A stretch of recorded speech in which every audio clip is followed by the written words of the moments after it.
నా పేరు రేవూరు వెంకటస్వామి. నేను గత కొన్ని సంవత్సరాలుగా నెల్లూరు మాజీ పార్లమెంట్ సభ్యులు శ్రీ ఆదాల ప్రభాకర్ రెడ్డి గారి దగ్గర ఆయన కోసం వైఎస్ఆర్ కాంగ్రెస్ పార్టీ కోసం పనిచేస్తున్నాను.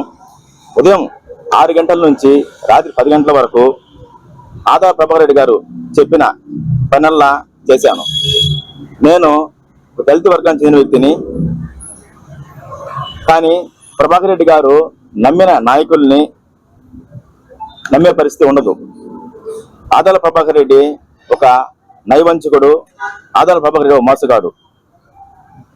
ఆదాల ప్రభాకర్ కోసం పనిచేసి నా సర్వస్వం దారిపోస్తే ఈరోజు నా మీద కేసులు పెట్టిస్తేనే బెదిరిస్తున్నాడు. నన్ను దొంగ అందరినీ దోచుకుంటున్నామని, మోసం చేస్తున్నామని వ్యాఖ్యానించడం చాలా బాధాకరంగా ఉంది. ఎందుకంటే నేను నా కుటుంబాన్ని అంతటినీ కూడా కేవలం ఆయన దగ్గర ఆయన ఉన్న విశ్వాసంతో పనిచేసిన దానికి ఈరోజు నా మీద కేసులు పెడతానని ఒక దొంగగా నేను ముద్ర వేసి భయపెడుతున్నాడు. నాయకురాలు కల్లూరు లక్ష్మీరెడ్డితో కలిసి మీద తప్పుడు ఆరోపణలు చేయించి నన్ను బెదిరిస్తున్నాడు. ఆయన నా చేత అప్పుడు టీడీపీ ఎమ్మెల్యే అభ్యర్థిగా పోటీసిన గౌరవ present rural MLA Kotamreddy Siddireddy గారి మీద సోషల్ మీడియా వేదికగా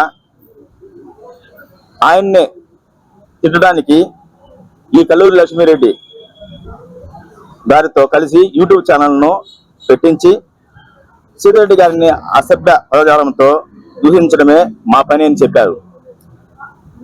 ఆ విధంగా చెప్పిన ఆదాల ప్రభాకర్ రెడ్డి గారు తర్వాత వైఎస్ఆర్ కాంగ్రెస్ పార్టీ ఓడిపోవడంతో లక్ష్మీరెడ్డి గారితో యూట్యూబ్ ఛానల్కి 40 లక్షల దాకా ఖర్చు అయింది.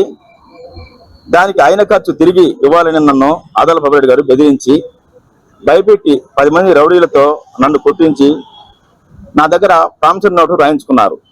అది నాకు అంగీకారం లేదు, నాకు ఇష్టం లేదు, నన్ను భయపెట్టే చేయించుకున్నారు. అది నేను అంగీకరించలేదు. దానికి ప్రభాకర్ రెడ్డి గారు నా మీద ఆగ్రహించి నాకే ఎదురు చెప్తామని ఆగ్రహించి నా మీద తప్పుడు కేసు పెట్టారని లక్ష్మీరెడ్డి గారిని చెప్పగా ఆమె బాలాజీ నగర్ పోలీస్ స్టేషన్లో నా పైన అక్రమంగా తప్పుడు కేసును బనాయించింది. అంటే కొన్ని సంవత్సరాలుగా నేను ఆదాల ప్రభాకర్ రెడ్డి కోసం నేను కష్టపడి పనిచేస్తుంటే నాకే ఈ పరిస్థితి ఎదురైతే ఇంకా ఆదాల ప్రభాకర్ రెడ్డి దగ్గర పనిచేసే ఏ నాయకుడికైనా ఈ ఎలా ఉంటుంది? అందుకే ఆయన దగ్గర ఏ నాయకుడు కూడా నిలబోడు కూడా. Thank you.